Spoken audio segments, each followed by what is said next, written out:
A Mata Atlântica é um dos 5 hotspots de biodiversidade do planeta. O que isso significa? Ela tem uma diversidade altíssima, tem uma porcentagem de espécies endêmicas também bastante alta, e é um ambiente muito degradado. A gente só tem em torno de 8% da vegetação original.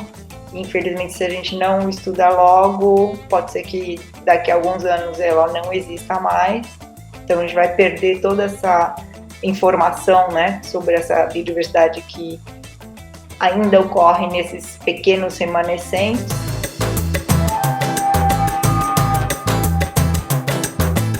O projeto UFBiota, na verdade, é uma colaboração cofinanciado por um órgão de financiamento americano, o National Science Foundation, e um órgão de financiamento do Brasil, que é a FAPESP. Essa linha de projetos, de modo geral, ela apoia pesquisadores que querem trabalhar entre países, investigando sobre a distribuição da biodiversidade em 3 dimensões diferentes. A dimensão taxonômica, quantas espécies nós temos, como elas estão distribuídas, uma dimensão genética, dentro de cada espécie, como estão distribuídos os genes dessas espécies no espaço geográfico, e uma função ecológica, como que a função ecológica, os aspectos ecológicos das espécies determinam essa distribuição. Foi o primeiro grande projeto que eu participei, em que você tem geólogos, ecólogos, zoólogos de diferentes grupos taxonômicos, botânicos, climatólogos, e a junção de todo esse povo num objetivo único, comum, foi bastante importante, né? Porque a gente, normalmente, no nosso campo de pesquisa específico, a gente está muito centrado nos nossos problemas locais e as nossas próprias descobertas, quando discutidas nas nossas reuniões anuais do projeto, né? Também as nossas angústias, aí há um tempo diferente, foi compartilhado pelos colegas e a gente conseguiu perceber que a história da evolução da Mata Atlântica é muito mais complexa do que a gente imaginava. Como geólogo, eu me insiro nisso passando cenários de variação climáticas nos últimos períodos glaciais e interglaciais. Esse cenário de mudanças climáticas seriam bastante úteis na discussão das variações de biodiversidade ou variação de biogeografia ao longo do domínio da floresta atlântica. E também na interação desse bioma Mata Atlântica com os demais biomas do Brasil, por exemplo, Cerrado, Caatinga e Floresta Amazônica. Eu sou paleoecóloga, palinóloga, quer dizer que eu estudo os grãos de pólen que são depositados no sedimento, né? E a partir da identificação desses grãos de pólen, eu posso reconstruir a história, a evolução da vegetação e as respostas da vegetação aos câmbios climáticos. Então, através das estalagmites, por exemplo, aqui é um estalagmite que tem 30 mil anos de idade. Então, nós fazemos a datação dessa formação e fazemos várias análises químicas e isotópicas. Nós estudamos a história da Mata Atlântica nos últimos 180 mil anos. Nesses 180 mil anos, houve 2 ciclos glaciares e interglaciares. Então, através desses 2 ciclos glaciares e interglaciares, nós podemos estudar como a Mata Atlântica respondeu ao aquecimento do clima, passando de um glaciar para um interglaciar, por exemplo. E nesse sentido é muito importante trazer essa visão de longa duração, porque as coisas que nós observamos hoje são de curta duração, né? O câmbio climático é um evento muito rápido, que não existe na história de uma mata. A mata leva vários séculos, na verdade, para se adaptar a um novo tipo de clima. Por exemplo, sob a ótica dos biólogos, uma coisa que a gente faz é estudar espécies que ocorrem no mesmo local e tentar entender, a partir da variação genética dessas espécies, se elas responderam no passado de forma similar a potenciais eventos climáticos.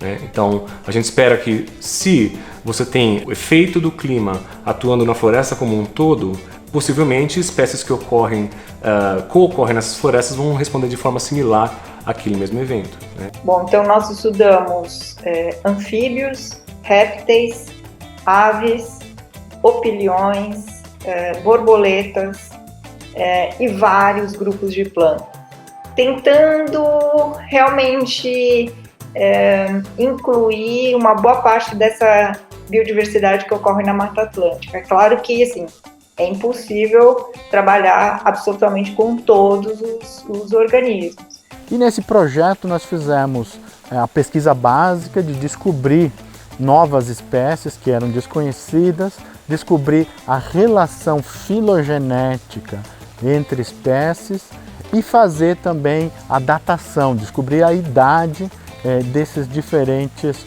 organismos, né? E juntamos isso com outros grupos animais para tentar entender como que foi a diversificação na Mata Atlântica. So we do this using a combination of a lot of field work, finding a lot of plants in the field, like going and collecting them everywhere from Pernambuco to Santa Catarina. We use the herbarium data to know where the plants are and to create models of distribution. And then we use genetic data, sequence data, to understand how these things are related. Bom, sobre os dados genéticos, a gente tinha a expectativa que cada região, né, da Mata Atlântica, né, que a gente chama de área de endemismo, tivesse faunas que foram isoladas de outras regiões nas mesmas épocas, né? Então a gente teria uma congruência de idade de surgimento desses animais. Então, a gente tem visto com os nossos resultados que isso se aplica, mas não completamente, porque existem características de história de vida que diferem entre as espécies, que faz com que às vezes elas respondam de forma distinta. Então a gente tem tanto o efeito desses eventos de larga escala, como também a característica de história de vida, fazendo com que cada uma dessas espécies tenha suas peculiaridades na resposta. Parece existir, para uma boa parte dos organismos que foi estudada, um padrão geral de diferenciação norte e sul, né? Ou seja, uma diferenciação latitudinal. Mas existem vários exemplos de organismos que não apresentam esse padrão. Isso que eu acho que está a beleza, né, dessa grande diversidade que a gente vê na Mata Atlântica hoje. É o resultado de uma história bastante complexa, que envolve diversos fatores ambientais, diversas interações biológicas, e que cada vez a gente vê que é muito mais complexo do que a gente antecipava.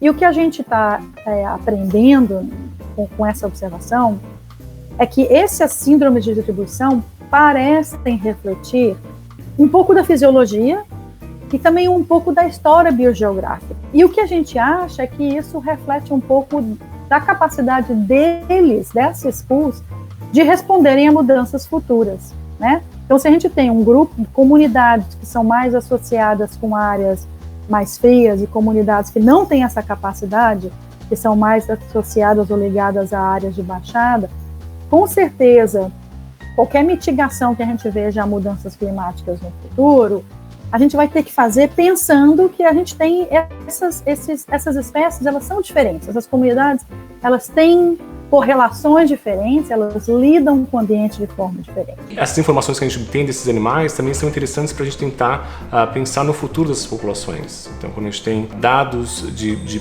pontos, de localidades onde esses organismos foram amostrados, a gente consegue fazer modelos de distribuição, que eles podem ser presentes, passados e futuros, né?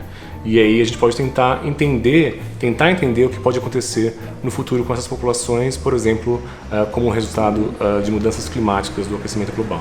We might be able to predict that, something can go to a warmer climate or to a wetter climate. That is all soybean plantations today in between the two places that this plant needs.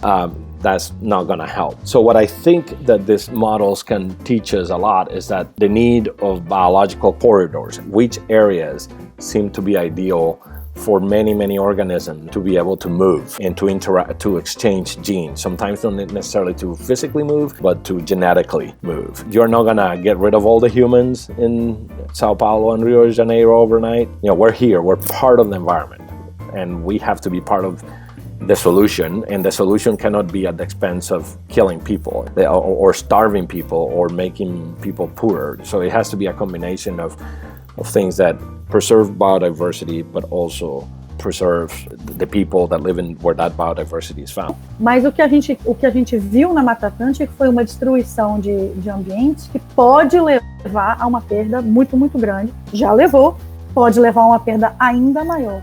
Mas que a gente ainda tem um pouco ali preservado, que pode ser muito útil, que pode ser muito importante, que tem um legado histórico que a gente mantém se a gente conseguir preservar essa mata. A mensagem desse artigo é: a coisa está feia, mas nem tudo está perdido. Assim como em qualquer área da ciência, esse projeto, então, revelou que a Mata Atlântica é um bioma que vale a pena a gente estudar, que a gente tem muito ainda que descobrir sobre ela, tem muito que descrever sobre ela, sobre entender como é que ela se formou e como que ela se mantém hoje. Apesar da gente ter respondido algumas perguntas, muitas outras perguntas ficaram em aberto. E por isso, então, não é porque um projeto termina a sua vigência que aquela ideia, aquela história se fecha ali, né? Então, tem muito ainda a ser explorado em relação à Mata Atlântica, ainda mais que é um bioma extremamente degradado, fragmentado e que merece muito da nossa atenção.